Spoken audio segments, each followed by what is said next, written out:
I'm a 20-year-old guy working at our country's emergency dispatch center. Where I live, we have one nationwide emergency number that everyone calls for help. After taking the call, we contact firefighters who respond similar to paramedics, though they don't administer medications. My path to this job wasn't exactly straightforward. I'd always been fascinated by emergency services since I was a kid. My uncle was a firefighter, and the stories he told around family dinners captivated me. When I turned 18, I initially tried to become a firefighter myself, but some minor health issues disqualified me. Not willing to give up on my dream of helping people in emergencies, I applied for dispatch training instead. The job is stressful but rewarding. Well, most days. Today was what we call a crap show day. We were severely understaffed, with multiple units already out on calls. The phone lines wouldn't stop ringing and everyone was stretched thin. That's when I got the call from a regular troublemaker. This one individual, let's just call him the caller, is infamous among our dispatch team. He's consistently rude, extraordinarily loud, and almost always intoxicated when he calls. He's known for tying up emergency lines for non-emergency issues, usually because he wants free transportation. The phone rang and I immediately recognized the number. I answered with a standard emergency services greeting asking about his emergency. The caller immediately shouted that he needed a ride to the store right away. His words were slurred, and I could tell he was drunk again.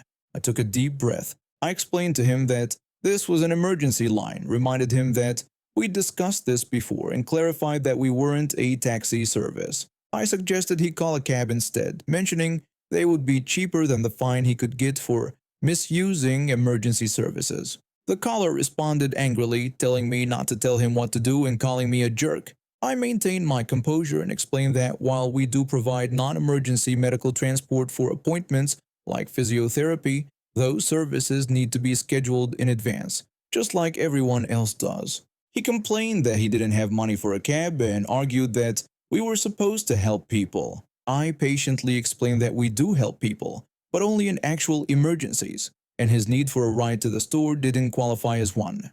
The caller's voice grew even louder as he threatened to call emergency services and tell my bosses it was an emergency.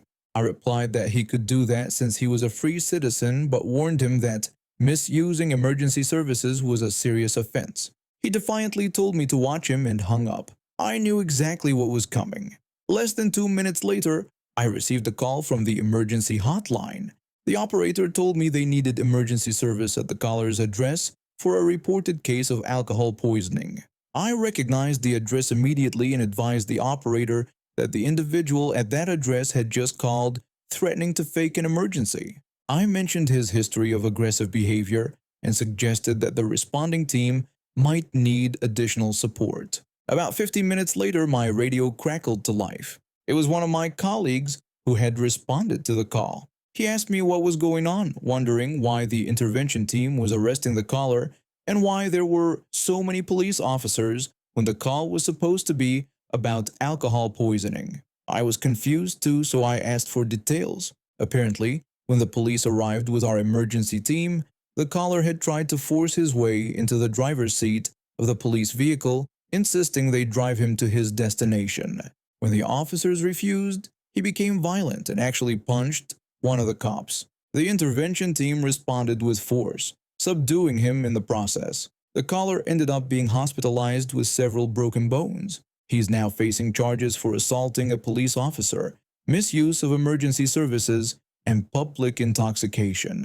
The hospital is also treating him for alcohol addiction. What started as a demand for a free ride ended with a hospital stay and criminal charges. The entitlement of some people never ceases to amaze me. He thought his desire for a free ride trumped actual emergencies on a day when we were already overwhelmed. I later found out this wasn't his first run-in with the law, but it was definitely his most serious. I just went back to answering the next call. Another day at dispatch, another entitled person thinking emergency services exist solely for their convenience. A week later, I was surprised when my supervisor called me into her office.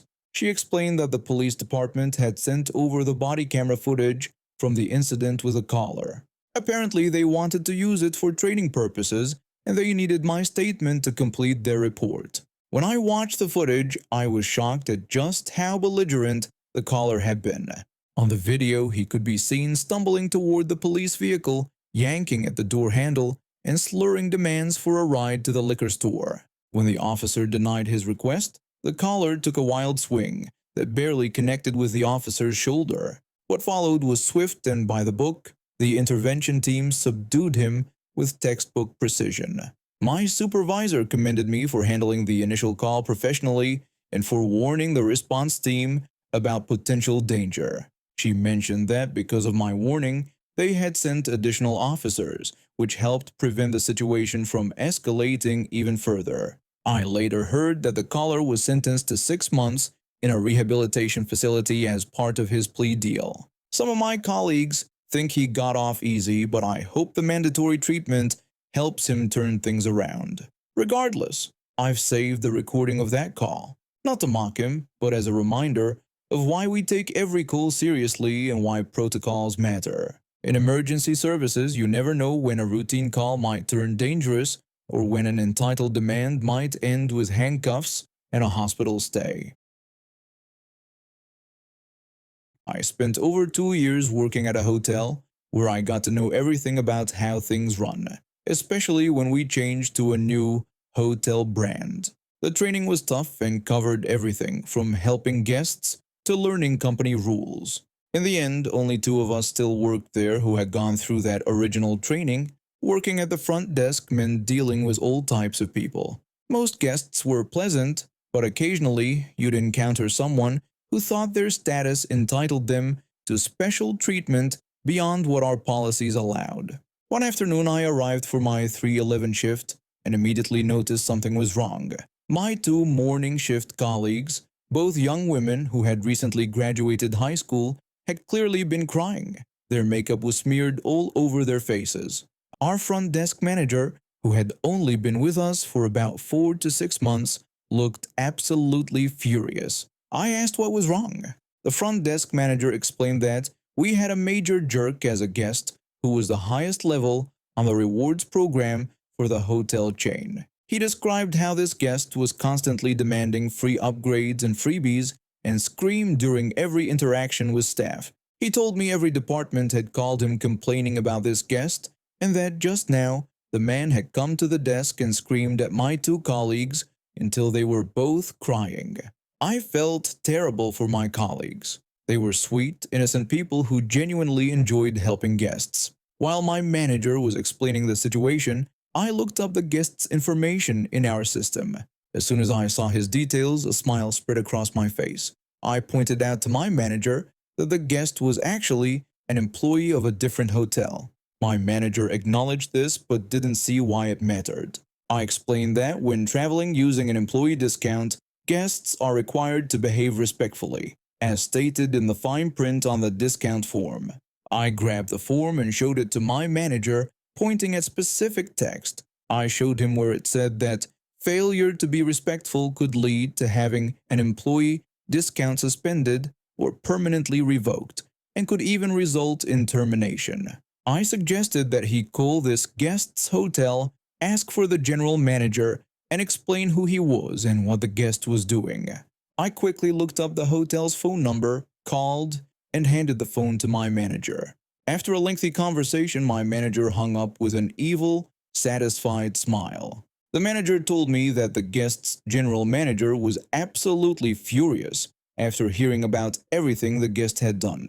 Just then, our main switchboard phone rang. I answered professionally, greeting the caller and asking how I could direct their call. The caller requested to speak to the entitled guest's room. I politely agreed and transferred the call. After transferring the call, I made a sarcastic comment to my manager about how someone wanted to talk to the entitled jerk, and I wondered who that could be. My manager burst out laughing. He told me that the general manager had given him his personal cell number and instructed him to call immediately if we had any more issues. He said he was leaving the number next to the switchboard in case we needed it. I told my manager that while his revenge was done, mine was just beginning. My manager looked worried and asked what I was planning to do. I smiled mischievously and picked up the phone. I called Hotel Rewards customer service and reported that someone was using a rewards account while also using an employee discount on his stay. The customer service representative exclaimed that this wasn't allowed. I acknowledged this and explained that's why I was calling to report the violation. I provided the guest's reservation number and rewards member information. I suggested to the representative that if they investigated the guest's history, they'd likely find all his stays were booked at employee discount rates. The representative told me they were starting a ticket to investigate the guest's account. I thanked them and hung up. After hanging up, I removed his rewards number from his current stay. My manager was grinning from ear to ear and commented on how awesome that was. I told him that I wasn't quite finished yet, and that it was time to spread the news to all departments that the guest was no longer a rewards member. I made a new key for his room without concierge access. Then I went to every department in the hotel to explain the situation. The reaction was the same everywhere I went. As soon as I mentioned his name, staff members would groan and ask what the jerk had done now. I explained to each department that he was no longer a rewards member, and that if he gave anyone issues, they should call the front desk immediately. I added that his general manager had likely already reprimanded him. Everyone was thrilled with this news. Finally, I went to the concierge room and used the guest's new key to invalidate his current one. I spoke with the evening concierge, who visibly cringed at the mention of his name. I told her she wouldn't have to deal with him anymore and asked her to leave a note for the morning staff that this guest was no longer allowed in the concierge room. Her relief was palpable. When I returned to the front desk, my two morning shift colleagues were still there. They rushed over and hugged me, thanking me repeatedly. After they left, the manager pulled me aside. The manager asked me to do him a huge favor. When I asked what he needed, he requested that if he ever made me angry, I would come tell him so he could fix the issue. Later that night, the entitled guest came to the desk humbled and polite, saying his key didn't work. I apologized for the inconvenience and offered to make him a new key, giving him my best fake smile while making a standard room key without any special access. The next day, I checked his rewards account and found it was suspended. When I checked again the following week, I received a message stating the account number could not be found. Serves him right. About 10 years ago, I had some leftover 2.5-inch stainless steel tubing from a metalworking project. Instead of letting it go to waste, I decided to make something useful with it. I constructed a walkway guardrail and, most importantly for this story, some large garden arches with plant shelves for my wife. These weren't your typical garden arches. Being made of stainless steel, they were extremely heavy, about 400 pounds each. Installing them was a serious job that required a forklift. I had to anchor them securely into the ground and position large landscaping stone blocks around them to complete the garden design. They looked fantastic when finished, and my wife loved them. My wife posted some pictures of the arches on Facebook showing off our garden. That's when the trouble started. One day, my wife mentioned that some woman she didn't know had contacted her about the arches. Apparently, this stranger had seen the photos online and wanted to borrow one for her daughter's wedding. My wife had already explained that they were too large and permanent to move around, but this woman wasn't taking no for an answer. A few days later, this stranger showed up at our house unannounced. Let's call her Wedding Mom for simplicity's sake. When Wedding Mom arrived, she greeted me and immediately asked about borrowing the wedding arch, claiming my wife had told her we had one she could use. I politely explained that the arches weren't portable since they were anchored to the ground and would require a forklift to move. Wedding Mom dismissed my concerns, saying she could simply get someone to pick it up.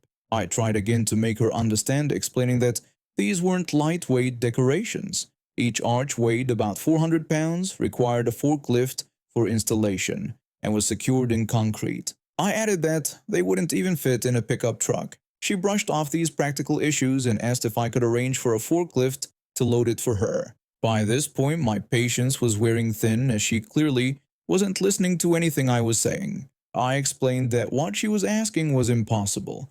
I detailed all the work it would require, cutting the arch from its anchors, moving several 4,000-pound stone blocks just to access it properly, arranging special transportation equipment, and then having to re-weld everything upon its return. I emphasized that these arches were permanent garden fixtures never intended to be moved. Wedding mom became increasingly desperate, insisting that she absolutely needed the arch and claiming her daughter's wedding would be completely ruined without it. When she realized I wouldn't budge on moving the arch, she switched tactics. She then asked if I could at least paint the arch white to match her wedding theme. I explained that the whole point of using stainless steel was that it never needed painting, and that preparing and painting polished stainless was an extremely difficult process that would require sanding, prepping, priming, painting, and then repolishing to remove all the sanding scratches. I gave her a definite no. What followed was a remarkable display of emotional manipulation. Wedding mom cycled through begging, crying, and accusing me of causing permanent emotional damage to her daughter. When none of this worked, she resorted to screaming at me. At this point, my wife intervened. She suggested to wedding mom that if she really wanted an arch like ours, she could have one custom made for about $4,400 and have it painted by professionals elsewhere. Wedding mom reacted with indignation, declaring that she had no intention of paying for an arch and that we were supposed to lend it to her completely free of charge. After more heated arguments, she finally left, and we thought that was it. About 2 weeks later, I received an urgent call from my wife while at work. She explained that wedding mom had returned with reinforcements. She had brought family members, friends, a pickup truck, and even the county sheriff to our home. I rushed back to find chaos in our driveway. Wedding mom had assembled quite a group, and the pickup truck they'd brought was nowhere near large enough for the arch. Most concerning was the presence of our local sheriff's deputy, though, fortunately, I'd known him for about 30 years as he lived just a couple miles down the road. When I approached, I saw wedding mom waving some kind of document while shouting that she had a receipt and the arches belonged to her. Looking closer at her receipt, I could see it was obviously home printed with no business name, address, or signatures. It falsely claimed she had purchased both arches for merely $200. I explained the situation to the deputy, describing how this woman was attempting to steal our property and that the arches had been in our garden for years. I pointed out that the receipt was clearly fraudulent. Meanwhile, I tried to keep wedding mom's increasingly hostile group at bay. Her supporters became more aggressive, with one family member demanding that we just give her the arch and questioning why we were being so difficult. Another accused us of promising to sell it to her and then backing out of the deal. The deputy spoke with my wife to verify my account. The situation became so heated that he had to call for backup. Eventually, 2 more deputies arrived, and together they escorted wedding mom and her entire group off our property. When they were leaving, wedding mom continued to shout about how I was destroying her daughter's wedding. I never found out how the wedding went, but I can confidently say it wasn't under my wife's arches. There was absolutely no way I was going to move those 4,000-pound stone blocks, tear up my yard, use a cutting torch to remove the arches, transport my forklift from my shop to my home, and then reverse the entire process just to lend these arches to a complete stranger. Interestingly, my wife's Facebook post did inspire some of our actual friends.